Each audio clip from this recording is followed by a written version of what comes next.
प्रशासन विभाग माननीय मुख्यमंत्री महोदय के नेतृत्व में राज्य में के सर्वांगीण विकास और बेहतर प्रशासनिक व्यवस्था स्थापित करने हेतु लगातार कार्य कर रहा है। इस प्रसंग में सहयोग शिविर का आयोजन एक महत्वपूर्ण बिंदु है।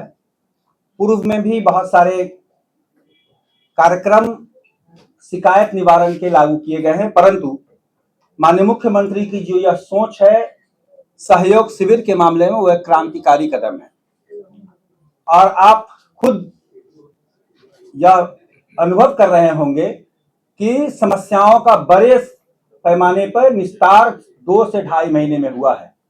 पिछले 19 मई को यह कार्यक्रम लागू किया गया था प्रथम बार, और अब तक में 5,83,886 आवेदन प्राप्त हुए हैं सहयोग शिविर में, जिसमें से 5,33,904 समस्या का निस्तार कर दिया गया है और शेष अभी लंबित है। सबसे बड़ी बात है कि माननीय मुख्यमंत्री महोदय की सोच यह थी कि यह पूरी प्रक्रिया डिजिटल होनी चाहिए।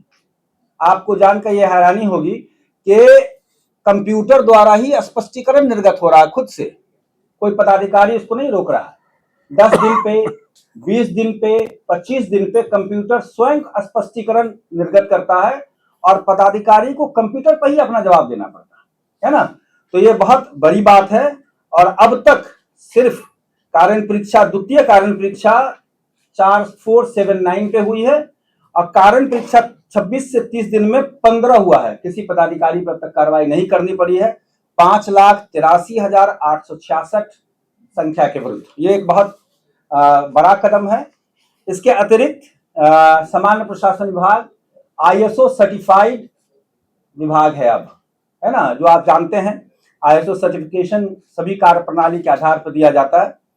नागरिक सेवाओं में बिहार लोक सेवा अधिकार अधिनियम के अधीन आप जानते हैं RTPS है, और RTPS में जाति प्रमाण पत्र, आय प्रमाण पत्र इत्यादि सभी दिया जा रहा है और लगभग अब तक 53.80 करोड़ से अधिक आवेदन का निष्पादन किया गया है RTPS के अधीन। एक बहुत बड़ी बात यह की गई है अभी माननीय मुख्यमंत्री महोदय के निर्देश के आलोक में कि अब RTPS में जो जाति प्रमाण पत्र, आय प्रमाण पत्र, आवासीय प्रमाण पत्र, राशन कार्ड, मजदूर भुगतान अनुदान, ये सब जो आप आवेदन डालते हैं, तो अगर वो जैसे ही लैप्स होता है निर्धारित अवधि के बाद, तो इसमें ऑटो अपील की व्यवस्था की है। कंप्यूटर खुद अपील में चला जाता है, किसी आदमी को अपील में जाने की आवश्यकता नहीं है, खुद अपील में चला जाता है।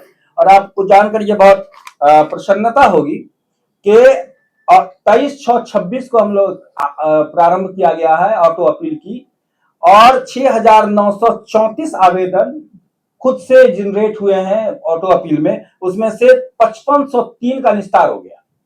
इस तरह से जो शिकायतें जाति, आय प्रमाण पत्र वगैरह की आप शिकायतें देखते होंगे कि नहीं निर्गत हो रहा है, उसमें ऑटो अपील की व्यवस्था की गई है।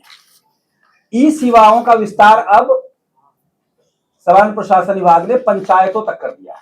पंचायत में भी आप जा सकते हैं और 64 से अधिक सेवा हर पंचायत सरकार भवन पर कंप्यूटर के माध्यम से उपलब्ध कराया गया है ना।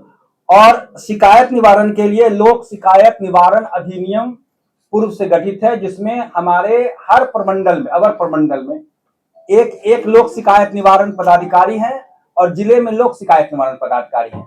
उनके यहाँ जो आवेदन प्राप्त होते हैं, उस आवेदन में के हिसाब से अब तक 19.38 लाख से अधिक शिकायतों का निपटारा किया गया है। उतना ही नहीं, जो सरकारी कर्मचारी हैं, जो सेवानिवृत्त कर्मचारी हैं, उनके शिकायत के लिए भी बिहार सरकारी सेवक शिकायत निवारण प्रणाली भी लागू की गई है 2019 से। उसमें अब तक 16,106 शिकायतों का समाधान भी किया गया है ना। मुख्यमंत्री फेलोशिप योजना माननीय मुख्यमंत्री की एक बहुत बड़ी सोच है, और हर एक विभाग में हम लोगों ने 107 विशेषज्ञों को IIM बोधगया के साथ MOU हुआ था, और उसमें हर एक विभाग को एक एक्सपर्ट विशेषज्ञ दिया गया, कहीं पर 2 भी दिया गया। 107 विशेषज्ञ कार्य कर रहे हैं सभी विभाग में, जिसके जो मॉडर्न मैनेजमेंट टेक्निक है उसके हिसाब से डिपार्टमेंट को चलाने की कोशिश की जा रही है। नौकरी के क्षेत्र में बहुत बड़ा काम सब हुआ है। अभी आपने देखा होगा कि TRE 4 के लिए भी अधियाचना माननीय मुख्यमंत्री महोदय द्वारा अनुमोदित कर भेजी गई है। 25, 26 और 26, 27 में कुल संख्या 1,72,218 रिक्त पदों की अधियाचना विभिन्न आयोगों और परिषदों को नियुक्ति के लिए भेजी गई है, जिसपर नियुक्ति की कार्रवाई की जा रही है। एक बड़ी समस्या थी कि सभी कर्मियों का बिहार के जो भी मानव संसाधन ह्यूमन रिसोर्सेस हैं, आप सब लोग कॉर्पोरेट में काम करते हैं, तो सबों का जो पर्सनल डेटा है वो HRMS पे अब आ गया है, human resource management system. Complete digitise data हमारे पास टोटल सभी पदाधिकारियों का है, 8 लाख कर्मियों का, उस पर वेतन प्रबंधन वगैरह सारा कुछ देखा जा रहा है। चल अचल संपत्ति भी है और जिज्ञासा केंद्र है, जिसके अधीन हम लोग नॉर्मली टोल फ्री नंबर डाला हुआ है, जिस पर आप जानकारी के माध्यम से RTI की जानकारी ले सकते हैं। उस पर अब तक 12,93,887 कुल मामले जो प्राप्त हुए हैं, जिसका जवाब दिया गया। धन्यवाद। कोई प्रश्न हो तो बता सकते।